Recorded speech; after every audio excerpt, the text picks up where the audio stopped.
चलिए दिमनी लौटते हैं मध्य प्रदेश, जहां से बेहद कद्दावर नेता। चलिए चलिए, नरेंद्र सिंह तोमर जी के लिए अच्छी खबर। 2400 मतों से आगे चल रहे हैं नरेंद्र जी। यहां भी मुकाबला काफी टफ बताया जा रहा था, लेकिन अब तक की ये जो लीड है, ये ऐसा लगता है कि आगे एक नजदीकी मुकाबले की तरफ इशारा जरूर करेगी। लेकिन ये नरेंद्र सिंह तोमर जी के लिए एक राहत की खबर है और उन्हें बेहिचक आगे ले जा सकती है। चलिए रीवा चलते हैं। रीवा राजेंद्र शुक्ला जी 1500 मतों से आगे चल रहे हैं, तो लगातार नजदीकी मुकाबलों के रुझान मिल रहे हैं। कहा जा रहा था कि ये चुनाव प्रत्याशियों का चुनाव है, चेहरों का चुनाव है, लेकिन उन चेहरों का चुनाव है जो चेहरे चुनौती दे सकते हैं। और यही वजह है कि जीतू पटवारी, डॉक्टर गोविंद सिंह, पीसी शर्मा और कुछ छत्तीसगढ़ में अकबर और इसी के साथ रविंद्र चौबे, ये तमाम बड़े चेहरे पीछे चल रहे हैं। यानी अच्छा प्रत्याशी दीजिए और भूल जाइए कि सामने कितना बड़ा नेता है।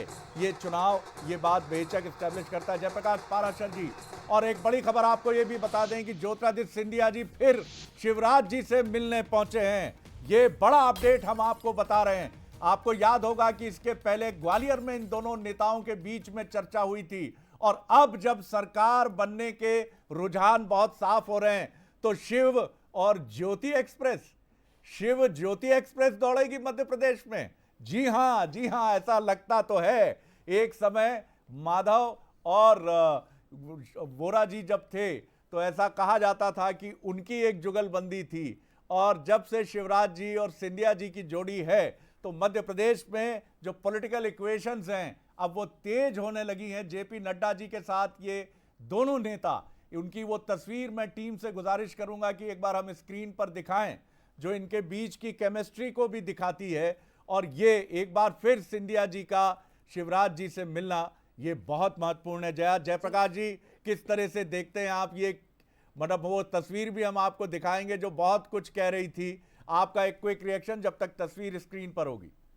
शरद जी, अब तो पिक्चर तकरीबन क्लियर ही है कि तीन राज्यों में आमतौर पर हम पिछले 30-35 साल से तो देखते ही आ रहे हैं कि राजस्थान, मध्य प्रदेश और छत्तीसगढ़ एक साथ ही जाते हैं। और छत्तीसगढ़ भी जो काफ़ी क्लोज दिखाई दे रहा है, मुझे लगता है सरकार बीजेपी बनाने में सफल होगी। राजस्थान और मध्य प्रदेश का ट्रेंड तो लगभग क्लियर ही है, तेलंगाना में भी क्लियर ही है। तो अब यानी 10 बजते हमारे सामने पूरी तस्वीर एकदम साफ है। और जो मध्य प्रदेश में पिछले कुछ दिनों से हम अभी कल की जो आपने अभी खबर का जिक्र किया कि सिंधिया जी की और मुलाकात हुई है शिवराज जी की, कल नड्डा जी की भी दतिया में मुलाकात हुई। हालांकि वो पीताम्बरा पीठ के दर्शन से उसको जोड़ करके देखा गया।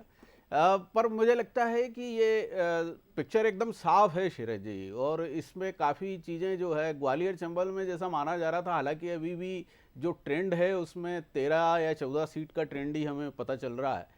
और बाकी विंध्य में भी अभी कम सीटों का, लेकिन बीजेपी ने बहुत निर्णायक बढ़त दिखा रही है। एक तरह से 153 जो चाणक्य का एग्जिट पोल था, वो तकरीबन सही, आश्चर्यजनक लग रहा था हमें उस समय, लेकिन वो और एक जो कंट्रोवर्शियल था वो भी यही कह रहा था, सो कॉल्ड कंट्रोवर्शियल था। हाँ, वो भी राहत की सांस ले रहे होंगे जयप्रकाश जी। ये उनके लिए भी बड़ा महत्वपूर्ण था कि वो सबसे ज्यादा अलग दिखाई दे रहे थे। तो मुझे लगता है कई बार तो शरद जी ऐसा भी होता है कि जो एग्जिट पोल, जयप्रकाश जी देख लीजिए, पहले तस्वीर कुछ कहती है। सिंधिया जी मिलने पहुंचे हैं, ये बड़ी खबर है। ज्योतिरादित्य सिंधिया और शिवराज जी, ये तस्वीर आप देखिए स्क्रीन पर। मैं कहूंगा फुल स्क्रीन पर एक बार इसको हम दिखाएं। स्क्रीन पर हम देखिए ये तस्वीर आप देखिए, और ऐसा लग रहा है कि दूर कहीं शिवराज जी और सिंधिया जी, कहीं जीत दिख रही है मुझे। बिल्कुल साफ दिखाई दे रही है। और सिंधिया जी ने इस बार कहा जा रहा है, जो मतलब लोगों ने भी वहां पर नजदीकी तौर पर देखा है कि असाधारण मेहनत की ग्वालियर चंबल रीजन में। बहुत देखिए इनकी मुस्काने, जयप्रकाश जी मुस्काने देखिए कि हाँ साहब, पतंग काट दी है हमने जी। देखिए बहुत बढ़िया। नड्डा जी कह रहे हैं बहुत बढ़िया, मेरे आप दोनों जांबाज सेनापतियों ने बड़ा शानदार काम किया। और सिंधिया जी भी कह रहे हैं जी, अब कोई शक नहीं है, अब हमारी पतंग काफी ऊंची हो गई है, अब हमारे पास कोई नहीं पहुंच सकता है। शिवराज जी भी कह रहे हैं जी, बिल्कुल पूरी कोशिश की हम लोगों ने आपकी लीडरशिप में। और देखिए बीजेपी को वहां पहुंचा दिया जहां बीजेपी को जाना था। जी जयप्रकाश जी।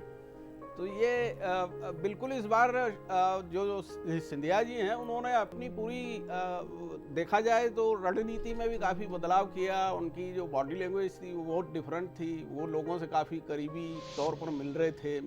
आप उनका जो एक रिलेशनशिप है वो, तो उन्होंने अपनी वो जो चलिए नरेला से एक खबर मिल रही है इस वक्त, जया बताएंगी जी। बिल्कुल, नरेला विधानसभा सीट से बड़ी खबर इस वक्त की, और ये खबर बीजेपी प्रत्याशी विश्वास सारंग 6100 मतों से आगे चल रहे। 6100 मतों से वो लीड लेते दिखाई दे रहे। सामने है मनोज शुक्ला, बड़ा चेहरा, ब्राह्मण चेहरा, जिस पर कांग्रेस ने दाव खेला था, लेकिन नरेला से बीजेपी प्रत्याशी विश्वास सारंग 6100 मतों से आगे चल रहे, यानी कि एक बार वो फिर यहां से विधानसभा पहुंच सकते हैं। ये बड़ी खबर। जयवर्धन आगे हैं राघोगढ़ से, बड़ी खबर।